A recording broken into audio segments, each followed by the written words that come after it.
Hi Bright People, I'm Reva and this is The Bright Minds.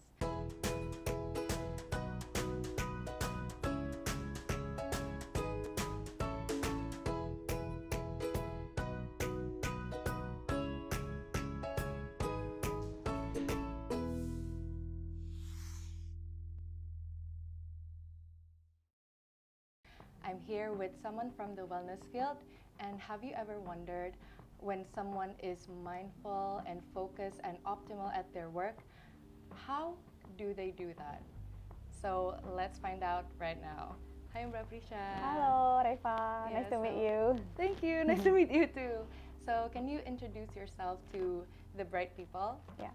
Hello, bright people. My name is Raden Prisya, and I'm a mindfulness practitioner. And I have been practicing this expertise since 2019. And now, my daily routine consists of my own wellness, self-care, and also I have my own classes at Mind Revive Indonesia, and I'm also pursuing a certification that finishes perhaps a few years after. So, Oh wow. yeah, yeah, and also being a mom of two. Great.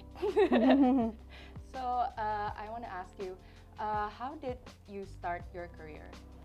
Okay, so I started it actually it's more in 2016 when I first realized that I haven't really got uh, the goal that I really wanted in life.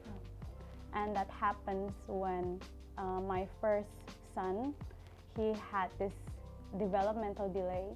And that was the time when I feel like I needed to fix the things that I really needed to fix in my life, you know.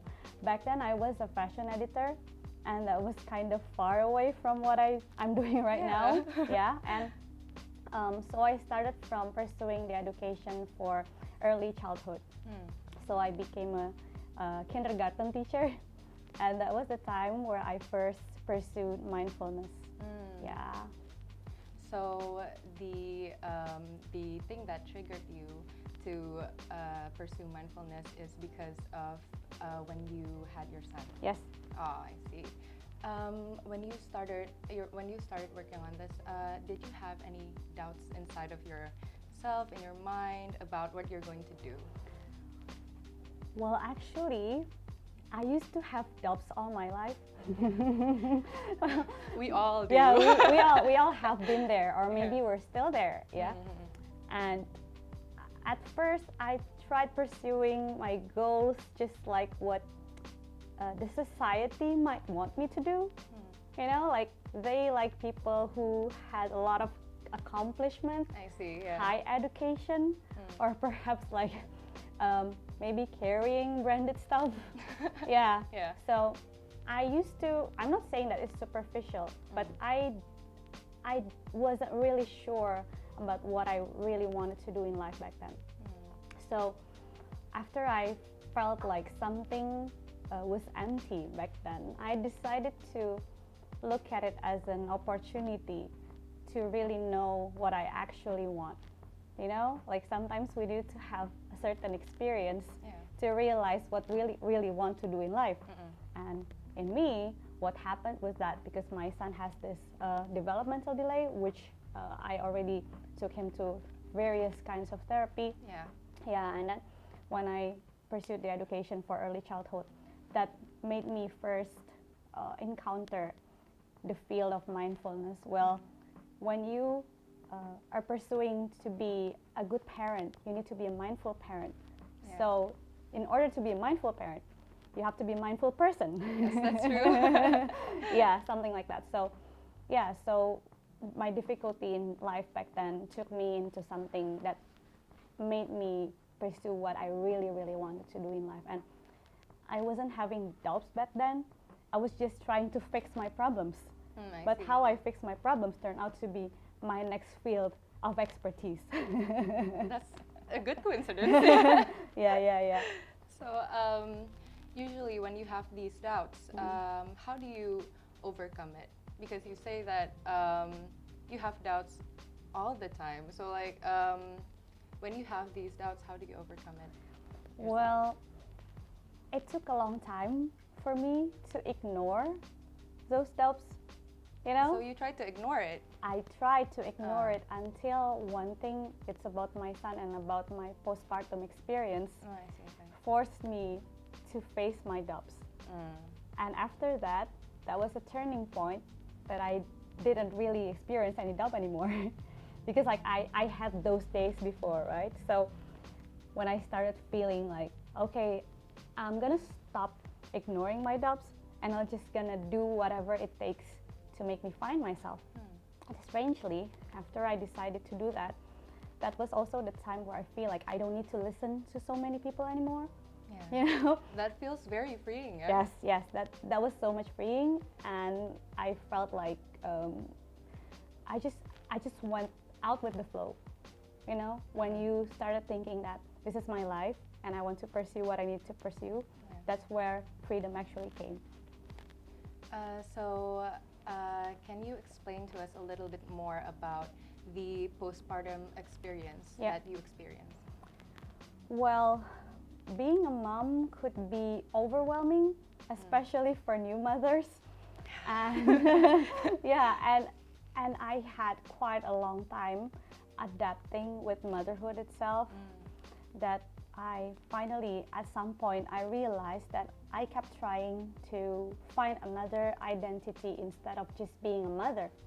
Like being a housewife and just a mom wasn't really enough for me back then. So I tried to find another identity along with motherhood, you know? And then I tried to do a lot of things, like I tried to make my fashion label, I tried to do another things, and I tried healing with going places, on holidays, shopping. And did it work? Well, when I came home, my every problem came right back then. You know? So it's just like an escape, Yes. So that was an escape, and just like what I told you before, I tried to escape from my problems, and then when I came home, they were all waiting. Like, hello, where have you been?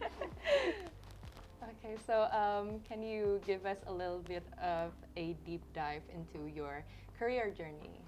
Yeah, okay, so I have never really planned to be a mindfulness practitioner, to be honest.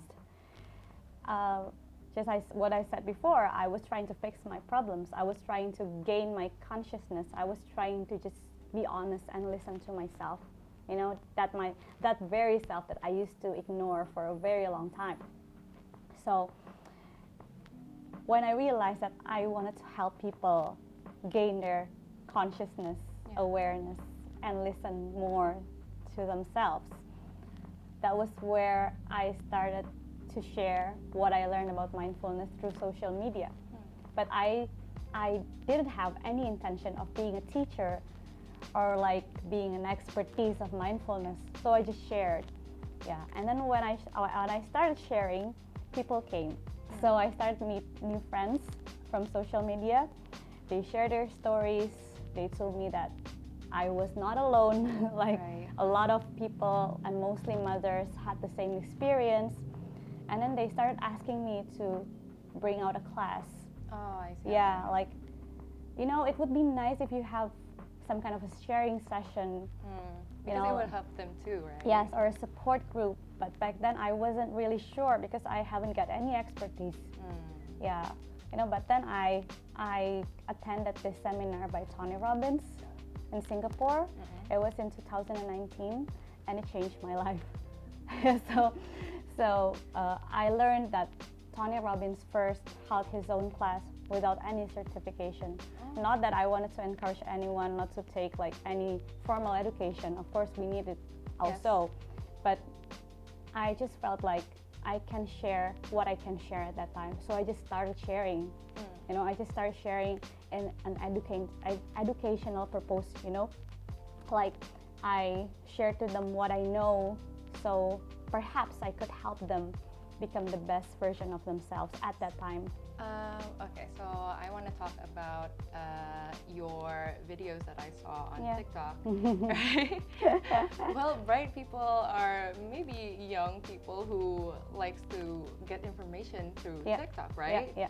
So I saw lots of you just talking about gentle parenting, and those videos are those are my favorite videos because it was very insightful because the way you parent your children has a lot of effect for them in the future. So can you tell us a little bit more about that and why you decided to make lots of videos like on TikTok or in Instagram? You know, like there was so many information, like they keep scrolling. I just wondered if my FYP knows exactly what I'm feeling. And you can start from there. Start from being compassionate to a part of you that's scared of facing yourself. Kak, harus gimana sih kalau kita ngerasa stuck? Oke, yang bilang stuck itu kan dirimu, dan itu adalah label yang kamu berikan kepada dirimu sendiri. Tapi gimana kalau ternyata stuck itu adalah sebuah pertanda untuk kamu membuat terobosan-terobosan dalam hidup kamu. Mungkin ada kebiasaan yang perlu dirubah, mungkin ada subjek yang perlu dipelajari, mungkin ada masalah yang perlu dibenahi, ya, atau mungkin memang waktunya buat kamu untuk bersabar dan enjoy the process. Pada akhirnya nggak ada yang percuma terjadi di hidup kita, karena seperti Tony Robbins bilang, life happens for you and not just to you. Hidup terjadi untuk kita dan tidak hanya menimpa kita. Jadi setiap hal itu ada pembelajarannya dan tergantung kita mau ngambil pelajaran dari situ apa enggak. Jadi buat yang merasa stuck, coba telah mana yang bisa dibenahi, apa masalah yang bisa dipecah. So speaking about TikTok, well, that was quite funny actually when I first decided to, just go into TikTok and like have myself there talking, because people are dancing on TikTok, right? People are dancing and they're doing their jokes, they're talking about their own stuff. Yeah, and I just, what came to mind was that I just wondered if these youthful audiences in TikTok might need just a tiny bit education about awareness and mindfulness. Okay. Like there was so many information, like they keep scrolling, and there were like a lot of music changing constantly. Yeah, and then I just wonder, what if I get into an FYP content and then they just suddenly bump into my video and there's not much music in there and this woman is just talking. Yeah, just educating. Yeah, and I was like, okay, I always start with a question like, do you know blah blah blah, or like, have you ever felt like blah blah blah? And surprisingly, it went well. Yeah. And there were like a bunch of comments arriving. A lot of questions arises there. Yeah. And I just felt like some people in TikTok, they commented on my video like this: I just wondered if my FYP knows exactly what I'm feeling. All right, because because like what you told me in this video is exactly what I needed right now. Yeah, and I believe that sharing is not only about how many audience you can grab or like how many followers you can have. It can be like just a little bunch of people who are like thinking about where they're going to bring their life to. Yeah, and I believe that there's no much people thinking about that.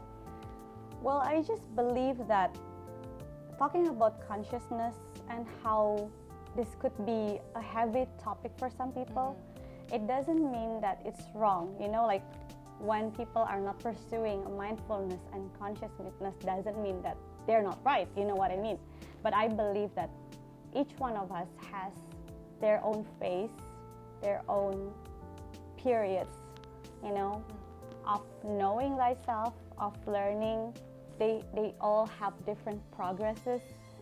So what I needed to do is simply focus on their awareness. So I might seem like giving advice, but the only advice I'm giving is to listen more and be more conscious with yourself. Because it's your process. Even a person that's not conscious, I cannot you have to be conscious and mindful. I cannot say that. Yeah. If it's not what they need right now, then it's not what I need. They need to be in another progress, and they might come here or they might not. But it's not mine to decide, Yeah. Yeah. Have you ever felt like maybe your TikTok is in everyone's FYPs, or you're just on top of your career, but unexpectedly something happens and it really crushed you. Have you ever felt that shocking experience?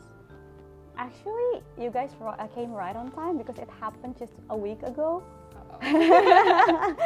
but luckily, it was not in a place where everyone could see that. I see. Like after I started studying and learning about a lot of things and more in-depth things, I realized that the conflicts or the obstacles that I have is more about my inner battle with myself.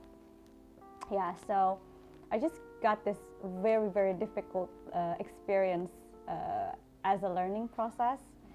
And as you know, I was pursuing another certification. Yes. And something that happened just made me feel like I was incapable, and I wasn't able to perform.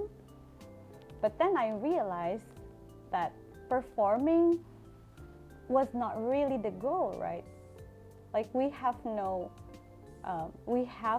need to perform to others. What we need to do is simply to be present, right? So in every problem that we have, mostly it's because a part of us wants to have like a certain goal or a certain destination that is mostly we cannot control. Yeah, it's always about other people, whether they feel like we're good enough or we're being a perfect person in front of other people, right? And then how I try to fix that problem is simply just to return to myself and face that part of me who wants to be perfect and performing with kindness and compassion. And that's always the solution to every part of us that's wanting our attention. But it might be tough to face yourself and your fears, your doubts. Do you have any advice on that for bright people right here? So if you feel like there's fear in facing that parts of you that you know you needed to face, simply be aware that there's a part of you that's being scared right now. Like I sense something in me being scared of facing myself. And you can start from there. Start from being compassionate to a part of you that's scared of facing yourself. And after you face that part, being kind to that part, it's like facing a wolf that's angry, you know? Very scary. Yeah, right? yeah. And when you're being angry yourself, you and the wolf are just shouting to each other, wasting your energy, and you're not even befriending the wolf. But if you started feeding, or like not feeding, just accompany and being kind, you know, like an animal's like wow, being wild, and then you tame it. Yes. It can like, and that's how you deal with a part of you that's being unkind. Because we're always the space. We're never a part of us. You know, we are never identified with our emotions. We're always the space that could like be present with all of our parts that need attention. So after all these years, what do you think is your most biggest accomplishment to date? I think my greatest accomplishment is about me living in my true life purpose. Like, I feel like I know exactly that this is what I want to do in life, and I never waited for the weekend, and I'm never scared of Monday, you know? And I think how I live like this, and I'm now working with my husband in the house. So this house is like our office and also our home. Yeah, and this is the kind of like that I really wanted, you know? And I think that's the biggest accomplishment that I have. And I'm really grateful to God for that. That's really beautiful to hear. Wow, bright people, we can learn a lot from this conversation. So stay tuned, bright people, because after this, we're gonna practice to gain our mindfulness. Through our phones, we can always stream, and after we're streaming, there's always a next episode button during the practice. And collect your awareness to wherever you are, the room you're in.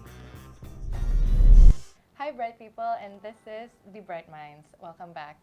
Since a lot of people are chasing their target rapidly, in this demo segment, can you practice with us to live mindfully in the age of distraction? Before this era, we can still say time management, but now it's getting harder because our distraction lives so close to us. Through our phones, we can always stream, and after we're streaming, there's always the next episode button. We can never know when to stop, except we can be mindful and aware of what we truly need, so we wouldn't disturb our way of life, the way we eat, the way we sleep, the way we do exercise. So what we can do is simply to be aware to our breathing. And I'm gonna invite all of you to practice with me today. And I simply ask you to just sit comfortably. You can put your body in a comfortable sitting position. And if you feel like closing your eyes, you can welcome to do so, or simply just look down with a gentle focus. And you can start breathing. Simply to breathe and be aware of every inch of air that you put inside your body.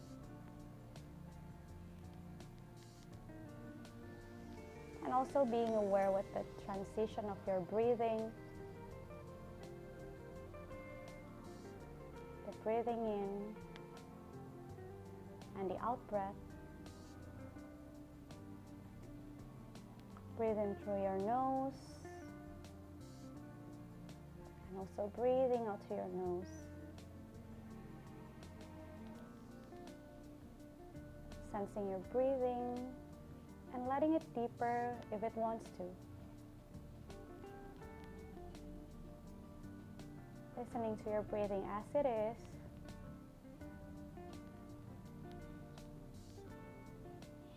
And now you can be aware of the sensations in your body. Perhaps their heaviness or lightness, itches, pain, any kind of sensation, whether it's the pleasant or unpleasant. And if your mind wanders, simply return your awareness to your breathing. Listening to the in-breath and the out-breath, just as it is. Observing whatever comes, letting it arise, without pushing it away. And just gently shift your awareness to your breathing once again.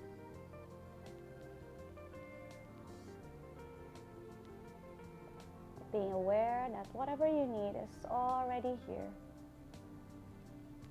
And what we need is simply to be aware of our breathing and consciousness right here and right now. And if your mind wanders, you can always shift again your awareness to your breathing and begin again with no judgment.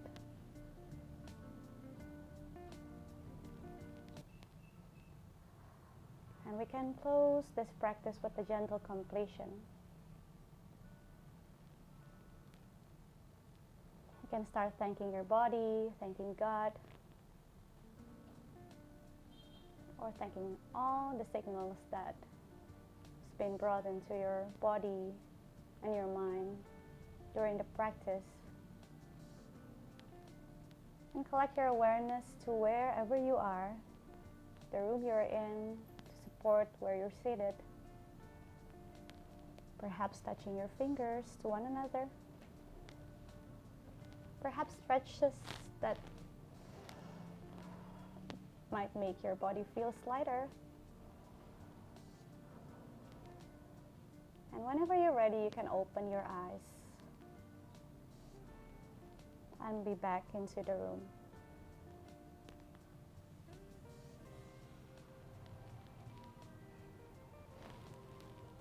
How was that? It was actually a little bit tough at first because it felt a little bit heavy and I couldn't actually focus. And then I tried to close my eyes, and even though I opened them again, I just felt a little bit more relaxed than when I first started breathing. Yeah. Beginnings can be difficult. Yeah. Beginnings can be difficult and it can be messy in the middle, but it's always beautiful in the end. So what we need to do is just start. Being mindful and practicing mindfulness isn't about perfection, because if you put pressure on yourself to do this perfectly, you will create another tension on yourself. So just be aware of whatever comes, even your imperfections, and just let them stay there as they are. Thank you for practicing with me. Thank you. Well, bright people, I had a wonderful time with Mbak Prisya today. Thank you so much for your time. I hope that you will achieve more of your goals in the future. So, do you have any closing statements before we close our show? Hoping that everyone can stay true to themselves, and remember that when we're practicing mindfulness, it will keep going as a journey. So appreciate all your journey, and I'm really thankful to be here, and I hope this conversation will be beneficial for all of you. Thank you so much, Bright Minds, and also Kak Reva. Thank you, Mbak Prisya. That also applies to me too. And don't forget, bright people, to tune in every week for the Bright Minds to see more of the inspirational speakers. I'm Reva signing out, and see you on the other episode of Bright Minds. Bye!